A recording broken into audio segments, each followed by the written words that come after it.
Halo, selamat datang di Bicara Bandar episode 22 Q&A session. Dalam podcast kali ini, saya akan menjawab pertanyaan-pertanyaan yang masuk di kolom komentar kami seminggu terakhir. Dan ada banyak banget pertanyaan, saya tadi hitung ada lebih dari 700 pertanyaan yang masuk.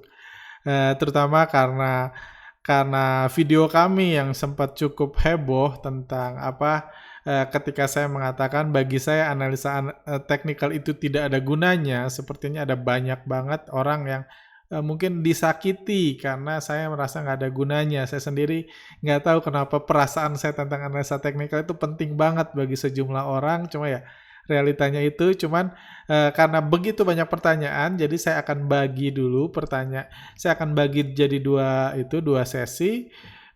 Q&A Bicara Bandar ini akan fokus menjawab pertanyaan-pertanyaan yang lain, yaitu tentang bandar melalui IPO yang juga kami bahas di podcast sebelumnya, dan juga tentang kondisi IHSG yang semakin parah. Kita tahu asing terus jualan dan pelan-pelan investor lokal mulai kehabisan tenaganya nih untuk membantu asing profit taking, karena mungkin dana lokal sudah mendekati limitnya, dan asing ini mungkin akan bingung atau yang seperti kami takutkan yang dalam podcast sebelumnya akan berpotensi mendatangkan market crash. Jadi itu yang akan jadi pembahasan kami, pertanyaan-pertanyaan itu yang akan kami bahas dalam podcast kali ini. Selanjutnya saya akan buat podcast yang lain untuk menjawab pertanyaan-pertanyaan tentang analisa teknikal, seperti itu. Oke, mari kita mulai.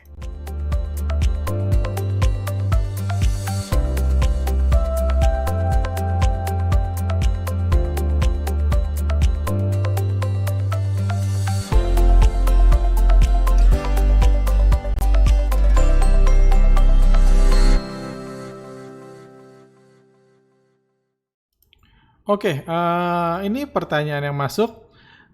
Ini ada berita Indonesia resmi resesi, Sri Mulyani ekonomi kuartal 2 bisa minus 2,19% kalau nggak salah. Jadi ada yang bertanya, Bang, apakah menurut Abang IHSG akan crash pada hari pengumuman kalau Indonesia akan resesi nanti? Jadi intinya ditanya apakah market crash. Di podcast sebelumnya saya mention kekhawatiran saya akan market yang ada crash kedua di akhir tahun ini berhubungan dengan vaksin. Dan Bapak atau Ibu ini menanyakan apakah ini ada juga hubungannya nanti pas resesi ekonomi diumumkan, kalau nggak salah bulan November, kalau memang Indonesia jadi resesi, uh, ini akan menyebabkan market crash. Jadi menurut saya bandar yang memutuskan ada atau tidaknya market crash itu nggak akan bertindak sepredictable itu ya gitu. Jadi kalau mungkin nanti itu di gathering bisa saya bahas lebih lanjut.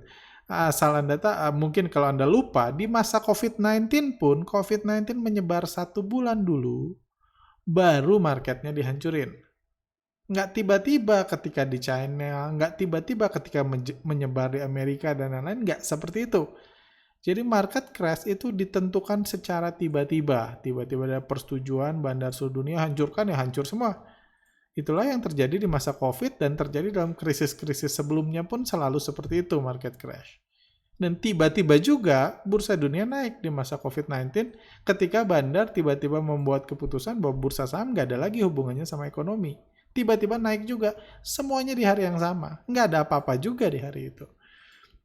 Jadi saya nggak merasa, menurut saya adalah sangat polos kalau kita menganggap bandar nanti baru akan mulai menghancurkan, kalau memang menghancurkan IHSG atau bursa dunia ketika ada keputusan resesi. Saya sih nggak menganggap itu sesuatu data yang penting, karena pada akhirnya resesi itu cuma angka. Resesi itu cuma angka masa lalu, angka kinerja ekonomi masa lalu. Resesi artinya kan 2 kuartal berturut-turut pertumbuhannya negatif. Resesi kalau nggak salah di Indonesia baru akan diumumkan itu Oktober atau awal November kalau nggak salah. Kinerja ekonomi di kuartal ketiga. Kan kita sekarang masih di September berakhir, baru dihitung kinerjanya. Kalau negatif, berarti resesi. Itu cuma angka, nggak ada bedanya.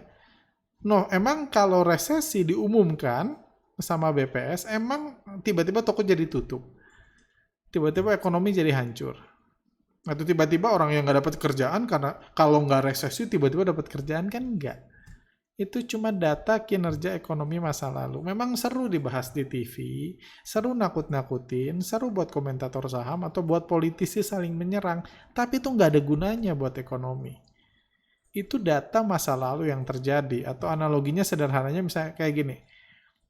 Misalnya nanti di bulan Oktober nanti, Anda yang di Jakarta lagi kepanasan tuh. Kepanasan, gila panas banget. Terus saya datang dengan data, bro. Jadi setelah saya hitung, data suhu Jakarta di bulan Juli sampai bulan September itu menurun, bro. Jadi data itu kan data cuaca suhu di bulan Juli sampai September menurun. Emangnya itu merubah suhu di bulan Oktober? Emangnya kalau Anda tahu itu, Anda nggak jadi kepanasan? Kan enggak. Itu cuma data masa lalu aja, dan udah diumumkan bulan November nanti. Itu udah lewat kapan? Jadi apa yang terjadi saat ini, itulah yang penting kan. Masa lalu yang udah nggak penting lagi, cuma seru aja dibahas di koran. Seperti itu. Jadi resesi itu cuma angka, nggak usah dipedulikan sama sekali, kecuali Anda Sri Mulyani yang kinerjanya mungkin diukur. Kalau resesi berarti kinerja gua nggak benar. Atau Pak Jokowi yang mungkin akan diserang sama koalisinya, sama oposannya karena Indonesia resesi. Itu cuman kalau kita sih nggak penting gitu. Itu karena itu hanya cerminan masa lalu. Toko Anda nggak akan tiba-tiba rame kok kalau selama ini sepi, tiba-tiba diumumkan Indonesia nggak resesi, tiba-tiba orang berbondong-bondong datang ke toko Anda. Nggak gitu. Bisnis is bisnis dan harus kita usahakan terus, nggak peduli resesi atau nggak. Seperti itu. Pertanyaan lanjutan. Dulu dari Pak Kevin Dinata, menurut Pak Arga asing tidak ada untungnya membakar lahan. Sekarang apa kondisi berbeda ya Pak? Jadi asing harus membakar lahannya. Mohon dibantu Pak. Terima kasih. Jadi seperti Anda bahas, saya nggak tahu. Terakhir saya jawab, saya nggak percaya akan ada pembakaran lahan. Either seminggu lalu atau 2 minggu lalu saya masih jawab gitu karena saya tetap nggak percaya. Di podcast setiap minggu, setiap ada yang nanya, saya tetap nggak percaya. Tapi terlepas dari nggak percaya, saya selalu juga mengatakan, saya baru percaya membakar lahan itu menguntungkan kalau sudah ada solusi terhadap ekonomi dan dunia di masa yang akan datang. Ketika solusinya datang, membakar lahan menguntungkan. Kayak gitu. Karena solusinya datang bisa berarti bilang kedepannya ekonomi ya bukan bursa saham, ekonomi akan pelan-pelan recover. Semua orang setuju pastinya. Setelah vaksin datang, ekonomi akan pelan-pelan pulih, orang-orang akan bisa normal lagi, dan lain-lain. Semua tentunya setuju ekonomi. Dan pada saat itu, ketika masa depan menjadi cerah, bandar bisa aja ngebakar lahannya. Mendatangkan ketakutan yang luar biasa, dan plus lagi, ekonomi yang cerah juga bisa menyebabkan capital outflow dari para investor-investor baru yang selama ini bingung. Gue mau buat hotel, nggak tahu nih mau diapain. Gue rencana buat hotel, udah minjem ke bank. Saya dengar orang dengan kasus kayak gitu, udah minjem ke bank, dana udah ada, tiba-tiba COVID. Tahun lalu nggak jelas COVID-nya sampai kapan. Jadi dia mikir, mau gue mulai bangun hotel, atau gue puterin dulu tempat lain. Anggaplah dia memutusin, gue puterin dulu di bursa saham. Itu dana diputerin dulu di bursa saham. Setelah diputerin, setelah ada keluar vaksin, vaksin udah keluar nih, dihitung-hitung, bangun hotel butuh setahun. Oke, gue mulai bangun hotel sekarang. Karena tahu tahun depan akan tahun depan akan normal lagi.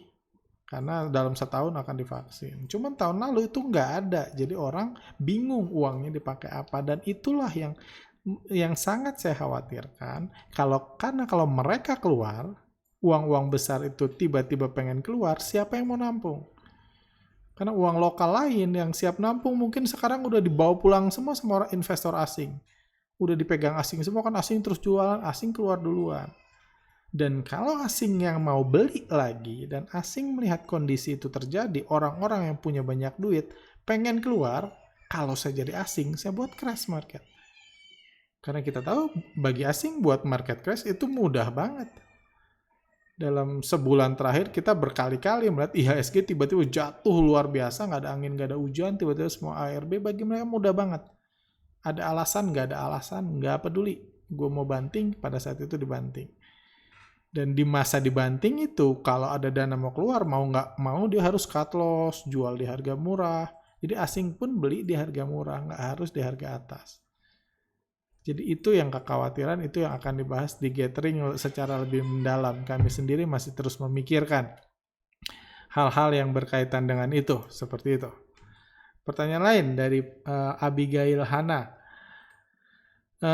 Bang Arga, saya ada pertanyaan mengenai IPO plan 15 September. Disebutkan kalau underwriter adalah broker Indo Capital IU. Tapi kok dilihat dari broker summary-nya tanggal 15 sampai 18 September 2020, dilihat yang net sale terbanyak itu broker AZ, jual 25.000 lot. Kok bisa ya Bang? Broker yang bukan underwriter bisa jualan banyak gitu. Dia dapat barangnya dari mana? Trim sebelumnya ya dari IU lah.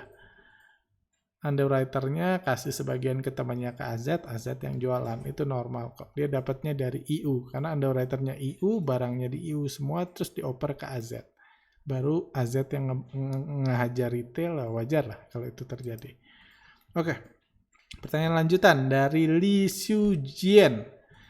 Pak Arga, saya masih newbie di dunia saham. Saya ada pertanyaan dan pertanyaannya sangat basic, tolong dimaklumi. Pertanyaan, seperti yang saya dengar, bandar bisa memiliki beberapa sekuritas, menggunakan mungkin yang nggak harus memiliki. Bagaimana cara mengetahui sekuritas-sekuritas yang dipakai bandar di suatu saham tersebut?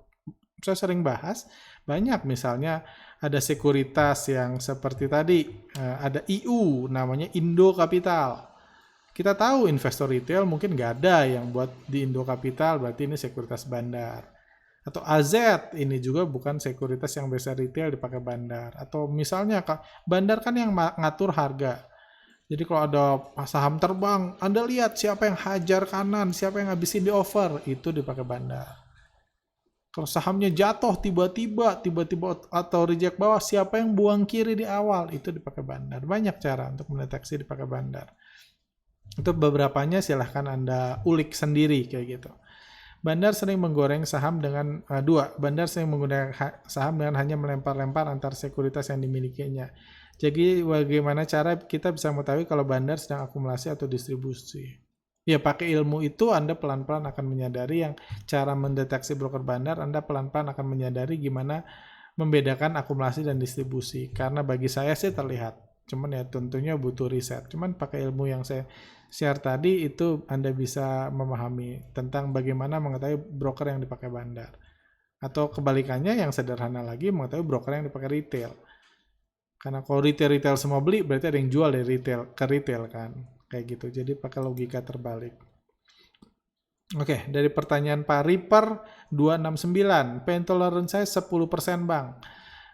Bulan Maret saya cut loss 28 juta, sampai hari ini masih terus kepikiran dan bikin trauma, nggak berani masuk ke saham sama lagi. Juga bukan lewat jadi bukan saat lewat batas pain tolerance aja bikin nggak waras, bahkan setelah cut loss pun sampai detik ini masih juga nggak waras kalau lihat saham bajingan yang sama. Apa Bang Arga pernah trauma habis loss gede nggak berani masuk ke saham yang sama? Cara mengatasinya bagaimana dan solusinya apa? Trims, videonya keren.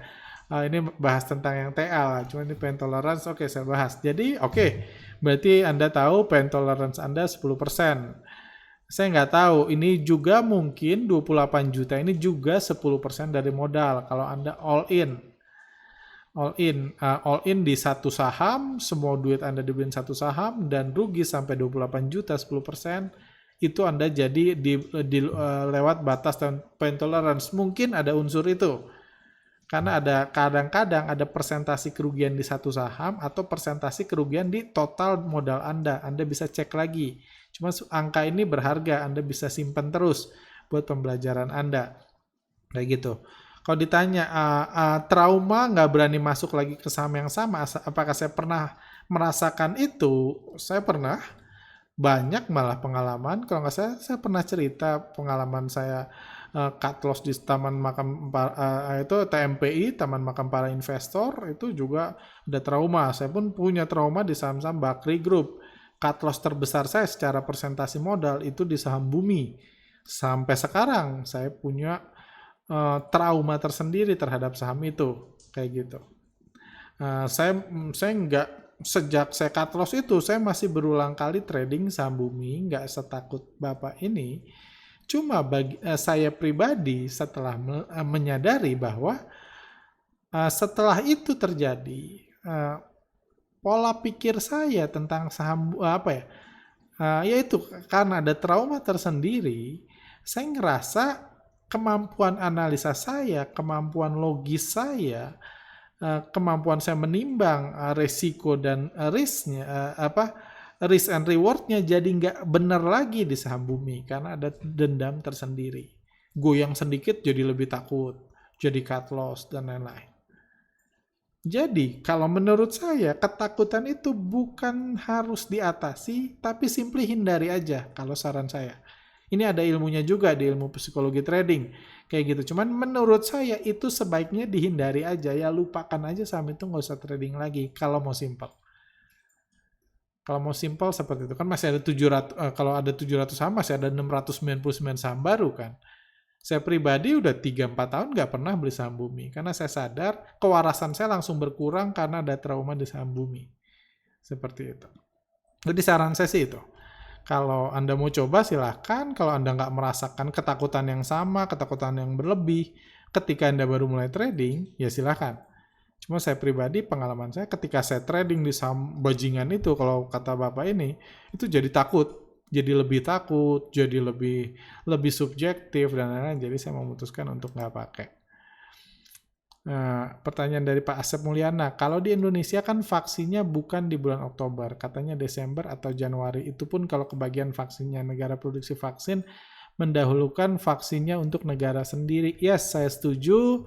Di Indonesia sih saya yakin saya cukup yakin, walaupun itu keyakinan yang kurang baik, sampai bulan Januari atau Februari belum tentu ada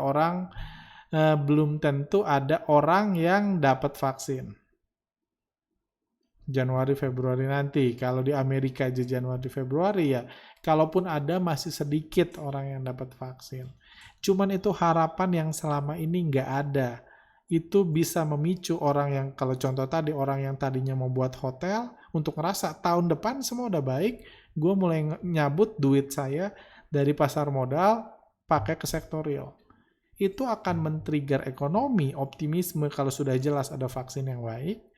Dan pelan-pelan akan men-trigger orang yang sengaja masuk ke bursa karena kecelakaan, karena bingung invest lain untuk keluar.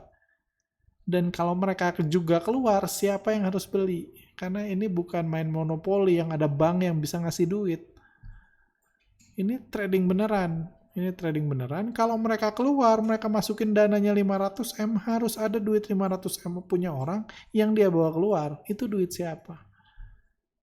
Kalau ada banyak yang kayak gitu, saya takutnya para big player menyadari, wah ini udah ngaco nih, udah nggak layak lagi nih, bakar aja lahannya. Karena yang nyadari mereka kan, kalau mereka lagi nebelin bid, tiba-tiba dia ngeguyur besar, dia nyadar, wah gawat nih. Kalau mereka sadari itu, saya takut akan market crash.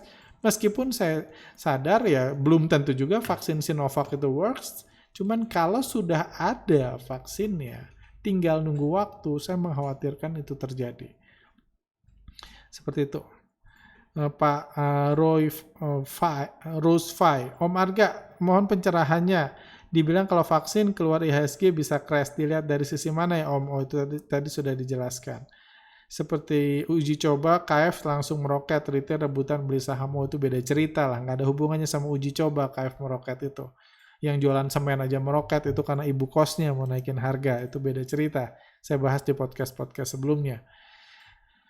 Jelas tidak mungkin lagi Buffett menggunakan cara lama 50 tahun lalu. Sebab jika dia menggunakan lagi, mungkin dia menggunakan lagi, apa mungkin dia hidup 50 tahun lagi. Point of view yang menarik ya, mungkin itu salah satu trigger Buffett sekarang jadi ngebandarin IPO dan beli saham lain, karena memang ya strategi itu memang sudah nggak mungkin lagi, dia nggak mungkin lagi nunggu 50 tahun. Mungkin dia beli Coca-Cola 50 tahun lalu, mungkin sekarang udah bisa cuan. Dan dia punya waktu 50 tahun. Cuma sekarang dia umurnya udah 90. Masa dia harus nunggu 140 buat tumbuh? Tentu. Mungkin itu salah satu penyebab dia berubah. Pertanyaan lain. Keputusan investasi Berkshire sekarang udah bukan dipegang Buffett lagi. Sekarang. Jadi nggak bisa bilang sekarang Buffett begini-begini karena udah diserahkan ke orang lain. Oh, kalau ini saya belum pernah dengar ada berita seperti itu. Yang pasti di meeting terakhir aja Charlie Munger-nya nggak datang, Buffett-nya datang. Dan dia masih jadi frontliner, masih jadi orang yang bisa ditanya semua keputusan investasi Warren Buffett. Jadi kalau bagi saya, Warren Buffett itu masih terus jadi orang terdepan di Berkshire Hathaway. Menurut saya sih seperti itu. Cuman kalau memang ada berita yang menyatakan enggak, mungkin bisa tolong di-share. So far saya belum dengar beritanya. Jadi ingat BAPI, saham IPO 2 minggu sudah ke 50. Kapan bangunnya? Bandar IPO masih ada stok atau sudah ke retail semua? Saya punya cerita dengan suruhan bandar BAPI ini. Saya nggak bisa cerita banyak. Karena ya saya pernah dihubungin sama ini salah satu tim bandarnya. Cuma menurut saya ini saham ini jatuh karena, yang saya bisa share, jatuh karena bosnya ditangkap. Itu aja sih. Karena bosnya ditangkap. Menurut saya barangnya masih banyak di mereka, cuma bosnya ditangkap jadi belum dibangunin. Itu aja yang mungkin saya bisa share kalau soal BAPI. Selamat malam Pak Arga, terima kasih atas jawabannya di Q&A kemarin. Pak, mengenai perusahaan yang baru IPO, apakah bandar-bandar lokal ada forum diskusi antar bandar yang menentukan siapa bandar yang berhak untuk mengatur harga saham perusahaan tersebut untuk perusahaan yang akan IPO nanti ke depannya? Karena melihat kasus Soho yang kenaikannya sampai ratusan %, maka wajar jika semua orang ingin ikut ambil untung, termasuk bandar. Apakah ada perjanjian di belakang layar antar bandar atau semacam free for all, Pak? Terima kasih. Menurut saya metodenya, pola pikirnya agak, saya kurang setuju dengan pola pikirnya. Jadi bukan ada diskusi bandar siapa yang ngegoreng, tapi ini kan lagi ngomong IPO kan. Jadi contohnya kayak gini. Ini proses IPO yang perlu dilakukan oleh orang yang pengen harga sahamnya naik pas ke IPO. Misalnya saya punya perusahaannya udah hampir mati banget nih. Udah hampir mati banget, udah nggak tahu diapain, saya juga udah malas banget ngurusnya. Ya udah hampir mati, jadi apa yang mau saya lakukan? Ya dijual, cuman ngejual ke siapa kan?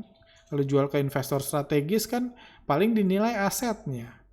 Asetnya berapa, punya ruko di mana, punya tanah di mana, punya mobil berapa, ini aset, nggak nilai sebagai sebuah bisnis. Jadi apa yang bisa saya lakukan? Saya IPO kan. Karena asetnya cukup, saya IPO kan. Nanti IPO-nya siapa yang mau beli? Perusahaan nggak jelas, nggak ada yang mau beli biasanya. Jadi siapa yang beli? Ya saya sendiri. Saya sendiri beli. Udah itu apa yang saya lakukan, barulah saya udah punya cerita nih, punya tujuan, punya modal, punya tujuan, punya barang. Tinggal suruh tim promotionnya, itulah bandar. Tim promotionnya tolong gorengin saham gue nih. Ini market cap-nya 100 M. Gue ngincer 400 M-an lah. 400 M cash dapat dibuat gue. Market cap-nya 100 M, saya mau jual 400 M. Oke, berarti digoreng dulu. Misalnya 5 kali lipat harga sahamnya, 5 kali lipat gitu, baru di atas dijual ke retail. Retail kan nggak ngerti. Bilang aja perusahaan saya mau berekspansi ke bisnis IT gitu, mau buat aplikasi atau mau buat apa, mau buat bisnis itu fintech dan lain-lain, bebas lah. Buat rencana, mau ekspansi, mau apa, gampang. Udah itu saya jual ke orang, retailnya dapat, ya udah saya happy. Saya bisa jualan perusahaan saya ke orang lain, ya tinggal orang lainnya aja. Ya direksi, suruh kerja, ya bangkrut, nggak apa-apa, saya sih udah keluar. Gitu aja. Jadi bukan itu. Jadi proses penentuan bandar itu kalau dalam kasusnya seperti itu ditentukan oleh saya milih sutradara yang menurut saya kompeten untuk menjalankan tujuan saya, membuang perusahaan saya, bukan membuang, serah terima perusahaan saya ke publik, kayak gitu. Jadi bukan ada persetujuan, kurang lebih mudah-mudahan dipahami. Pak Sandi Purnawan, wah saya salah satu warga Palu Pak, saya juga selalu nonton podcast Pak Arga. Senang rasanya bisa lihat Bapak membantu membangun daerah kami. Semoga selalu Tuhan berkati. Kalau Pak Arga ke Palu, kabari ya. Nanti saya siap antar Bapak keliling Palu dan melihat tempat donasinya. Siap. Saya ke Kupang aja belum, saya nggak tahu. Cuman yang pasti untuk gathering nanti kita akan berikan ke Palu. Cuman nanti kalau saya ada ini ke Palu, nanti saya hubungin Pak Sandi. Thank you invitation-nya Pak. Senang bisa ngebantu di sana. Pak Arga, mengenai saham BCA di mana asing sudah jualan banyak banget, logikanya kan asing cuma bisa turunin harga saham BCA lebih rendah kalau asing masih banyak megang sahamnya. Apakah ada cara untuk mengetahui sisa saham BBCA yang masih di hold asing? Mohon edukasinya. Thank you. BBCA saya pernah bilang bahwa saham ini sudah habis. Saham yang dibeli BBCA sudah habis, itu sedang refer saham yang diakumulasi dari harga bawah sini. Kita tahu waktu saya pernah bahas di Instagram, silahkan follow bagi yang belum. Di sini kan asing mulai beli BBCA dari harga 23.000 sampai 33.000 itu sudah habis dijual semua. Kita lihat kepemilikan asing sudah rendah, sudah jauh lebih rendah.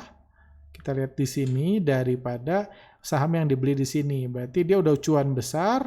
Kita lihat dia belinya di harga bawah sampai atas, dia jual atas sampai baru turun setengahnya malah dibanding harga modal, dan dia udah jual lebih banyak. Berarti dia udah punya sebelum ini. Yes, dia udah punya sebelum itu. Cara paling gampang dia punya di mana? Kita lihat data KC-nya. Udah habis waktu saya. Oke. Kita lihat data KC-nya. Kepemilikan. Misalnya ini. Nah, ini data kepemilikan asing di BBCA saat ini ada per akhir Agustus itu ada, benar di akhir Agustus. Juli, belum diupdate. Anggaplah masih sama, ada 80%. Ada 80% kepemilikan di BBCA. Jadi anggaplah sekarang 79% gitu. Jadi masih banyak banget barang asing. Dia masih bisa jual kapan aja. Kayak gitu. Nggak akan habis-habis kalau nunggu modal asing, dia bisa jual sampai 2 tahun ke depan juga bisa jual selama lokalnya masih mau beli. Oke, saya baca dulu. Konon Bandar Soho masih butuh menaikkan NAV reksadana kelolaannya dengan pakai saham IPO seperti Soho untuk menutupi kerugian di saham lain yang jatuh harganya. Benar atau tidak Pak Arga? Aduh, saya no comment kalau ini. Nanti ada yang tersinggung. Pak Arga, bukankah sudah sejak 2005 rata-rata persentase investor lokal 60% dibandingkan asing hanya 40%. Maka ketergantungan dengan bandar asing berkurang. Silakan lihat. Oh ya, memang kalau dari ini biasanya kalau ngomong persentase lokal itu persentase transaksi. Persentase transaksi lokal memang jauh lebih besar dari asing. Sejak awal jauh lebih besar, sampai sekarang pun lebih besar. Rata-rata di bursa kita kalau ada 100 triliun transaksi, itu 60-63%-nya biasanya lokal. Cuman bukan jadi kalau ketergantungan bandar asing mulai berkurang, itu ketergantungan apa nih? Kalau saham yang dibandarin asing memang cuma sedikit. Nggak sampai 50 dari 700 saham. Kayak gitu. Jadi kalau memang bursa kita dikuasai lokal, bandar lokal. Tapi yang ngatur IHSG itu asing. Yang mutusin IHSG naik atau turun asing, karena saham-saham blue chip kayak BBCA itu aja 80% dikuasai asing. Jadi dia yang bebas ngatur BBCA. BBRI misalnya 78%-nya dikuasai asing. Jadi secara market cap dan secara IHSG kepemilikan asing masih setengahnya. Transaksinya sih bukan setengahnya. Dan kan IHSG nggak ada urusannya sama jumlah transaksi. Kalau asing buat ARB semua saham yang dibandarinya dalam satu hari, ya segitu turun 50%. 5% pada hari itu. 5-6% kalau semua di ARB-in sama asing. Nggak peduli bandar lokal nggak ngapain, nggak peduli transaksi asing berapa banyak di total transaksi seperti itu. Jadi itu penyebabnya. Jadi memang sejak dulu partisipasi lokal lebih besar. Saya pun selalu bilang, di bursa kita mayoritas saham diaturnya sama bandar lokal, bukan bandar asing. Nah, buat tim kreatif trader, Bang Arga, ini panjang, nanti saya skip dulu deh. Bapak pernah ada rencana nge-IPO-in perusahaan atau jadi bandar? Nggak pernah. Saya pernah ditawarin untuk meng-IPO-kan perusahaan, jadi bandar pun pernah ditawarin bandar IPO, ditanya lah. Kalau bisa jangan ya Pak, ntar nggak ada yang mengedukasi kami lagi. Oke, kalau mau banting setir, jangan lupa bagi-bagi info ke kami, biar kami juga bisa bareng mencicipi keuntungan, jadi nggak nyangkut barang. By the way, kapan rencanain Bandar Mugi IPO lagi ya? Bandar Mugi IPO saya lupa bulan apa, bisa dilihat di website. Kalau saya banting setir, kalau saya bagi-bagi ngeri lah. Misalnya saya jadi bandar, saya nge-IPO-in perusahaan, ya kayak tadi kan perusahaan busuk, saya IPO-in, terus saya kerek naik, terus saya bagi-bagi ke Anda. Kan kasihan. Mendingan saya nggak usah ngomong sama sekali kalau saya ngebandarin saham. Nanti kan ngeri juga kan, saya bagi-bagi nih, saya punya perusahaan bagus, silakan mau saya bandarnya dikasih ke Anda, malah nggak bisa dinaikin kan. Kecuali kita patungan modal di awal, persetujuan di awal. Kalau bagi-bagi saham ngeri lah, kalau bandar jualan ke Anda kan bahaya. Jadi mendingan kalau saya tiba-tiba gila ngomporin saham, ini saham bagus banget, jangan didengar. Jangan-jangan saya udah jadi bandar.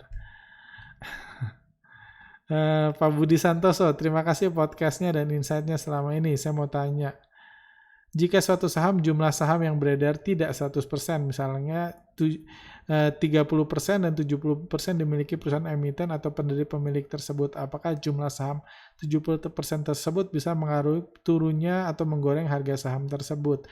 Jadi saham itu ada yang namanya scriptless. Scriptless itu saham yang berbasis elektronik. Itulah yang bisa dijual. Nggak semua saham itu semuanya scriptless.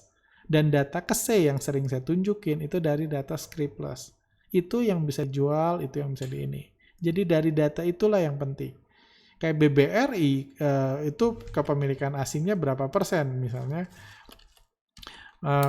Kepemilikan asingnya di sini BBRI kita tahu kepemilikan lokalnya itu cuman 22%, 22%, berarti 78%-nya kan asing.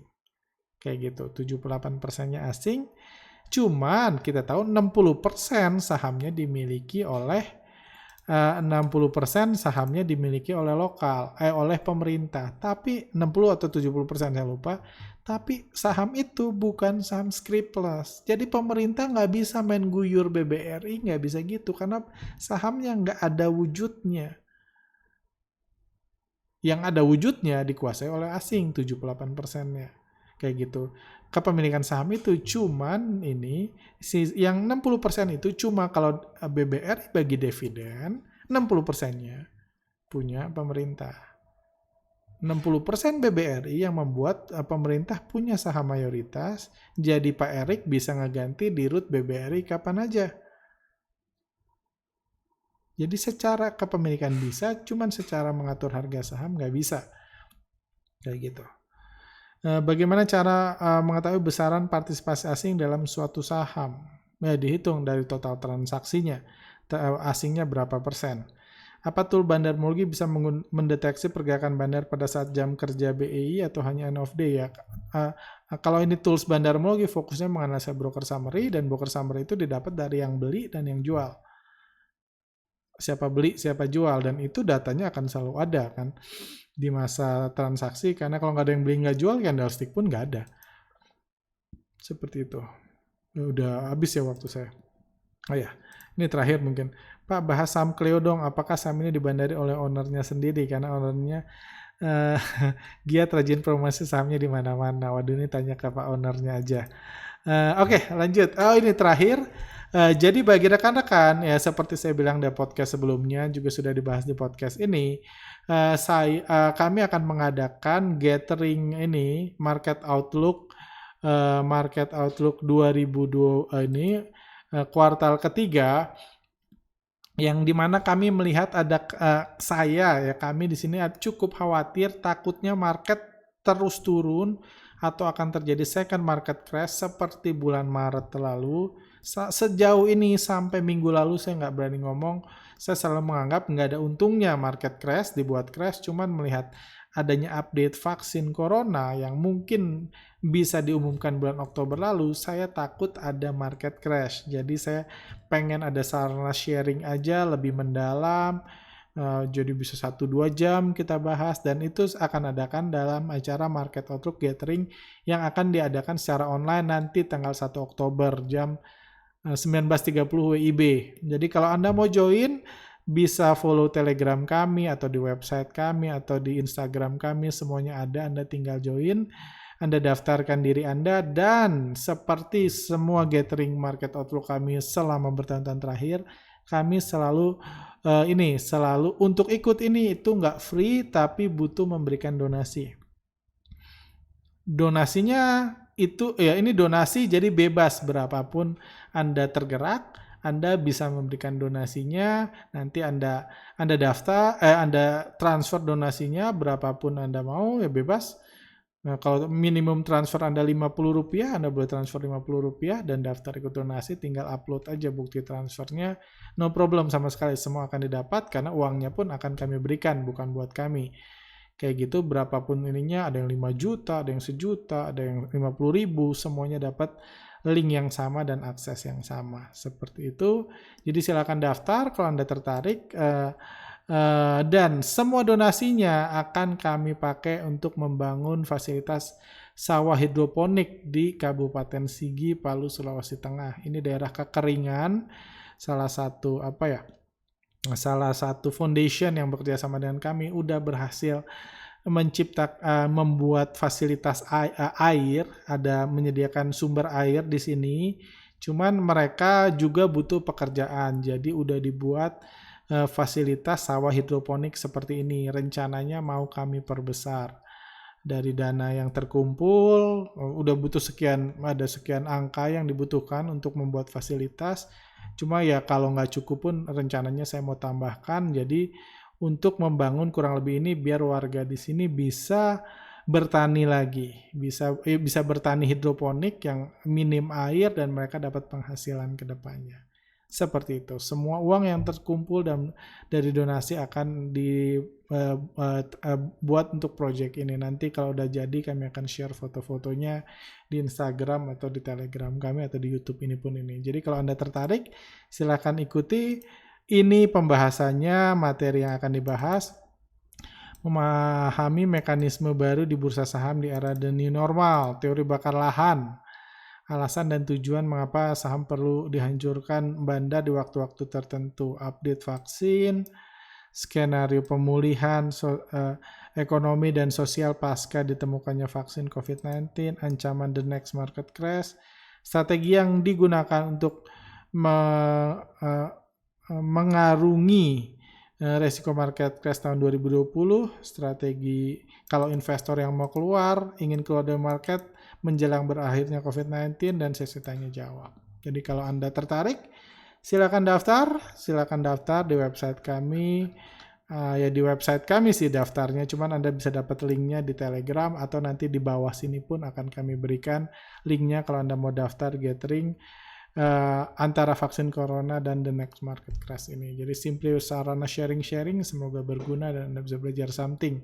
Kalau Anda berguna, silakan ikut di tanggal 1 Oktober nanti. Dan acaranya bisa ditonton ulang kalau Anda nggak sempat. Kami akan sediakan videonya at least sampai 1 minggu setelahnya. Seperti itu. Oke, thank you. Segini aja dari saya. Semoga saya bisa share something yang bisa Anda pelajari dalam podcast ini. Sampai jumpa, stay healthy selalu. Silahkan like kalau Anda suka. Kalau nggak suka juga dislike aja. See you next time.